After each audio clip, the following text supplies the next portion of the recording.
Aflatoxin has been associated with linear growth retardation. The evidence, which I'm summarizing on this slide, comes from observational studies, and a challenge with observational studies is that you can never adequately control or completely control for other factors, confounding factors. And I just want to show what I mean. I have a logo there that appears to or wants to show poverty. Poverty leads to poor farming practices. We also know it's associated with stunting. So finding an association between aflatoxin contamination and stunting might be due or partially due to the confounding of poverty. In animals, there is experimental evidence that shows that aflatoxin is associated with reduced weight gain, but then the question is, to what extent can we translate those weight gain findings in animals to linear growth in children? And then when we look at the biology, aflatoxin has been associated with immune suppression, impaired protein synthesis, and changes in metabolism in the liver. And together with other mycotoxins, it appears to lead to a picture in the gut that looks like environmental enteropathy, where the villi are removed and where the tight junctions between the lining of the gut open up, and you have problems with the leaky gut.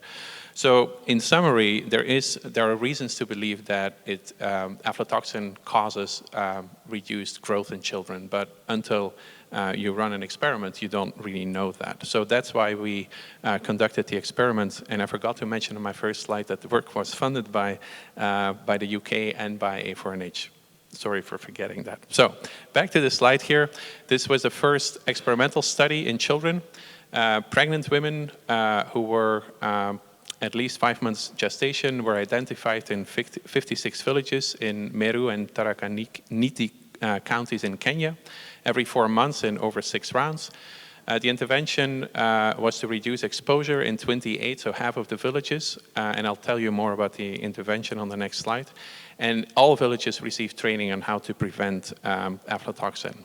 The outcomes, the primary outcomes, were aflatoxin levels in serum at the end line, and children were between 20 and 24 months of age then, and their height for age Z-score at the same time point. And then we also, for a subsample, have midline data, so we measured the same outcomes, and those are the secondary outcomes of the trial.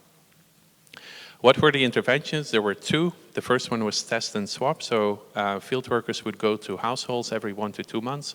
They would do a rapid test of contamination levels, and if the maize was found to be contaminated, then they would swap out the dirty maize for clean maize.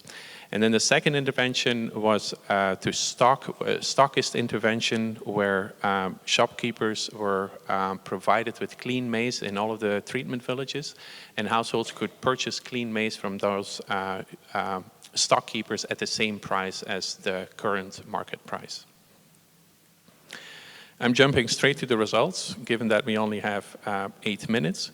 So in the top of this table, you see the primary outcomes. The first one is length for age Z-score, and as you can see, the impact estimate is very close to 0, and the p-value is very far away from 0.05, so there was no significant impact at end line on linear growth.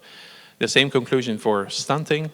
And then for the serum level, the log of that serum aflatoxin level, we do find around a 27% reduction in aflatoxin level in children's serum.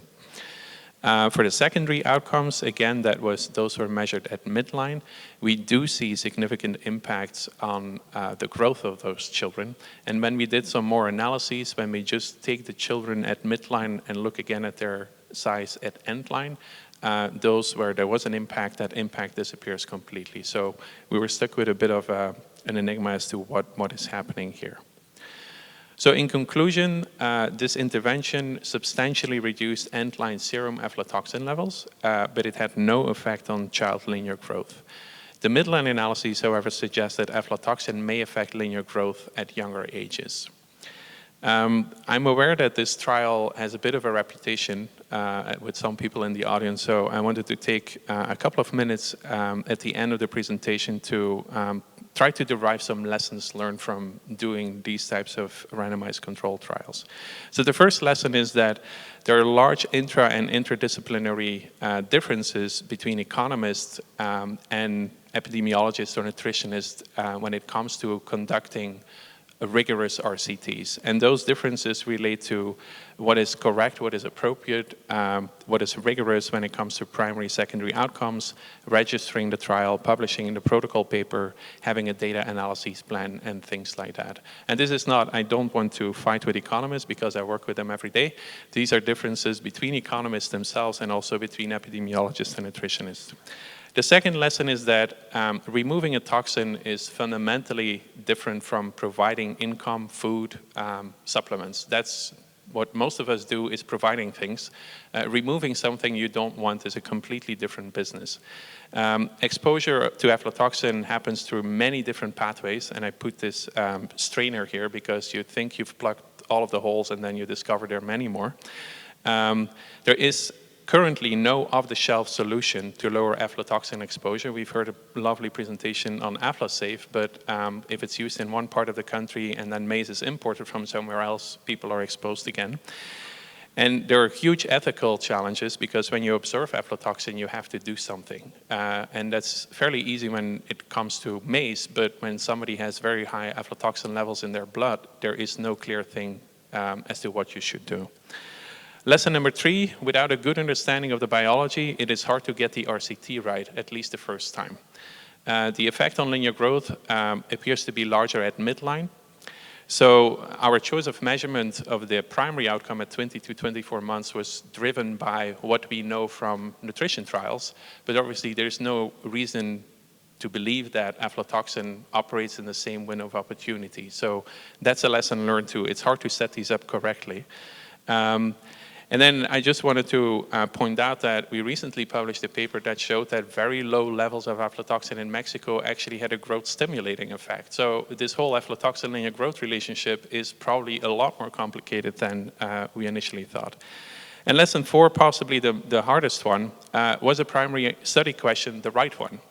The rationale seems to be if aflatoxin exposure is a confirmed cause of linear growth retardation and we remove it, then we will have positive impacts on everything associated with linear growth, such as cognition.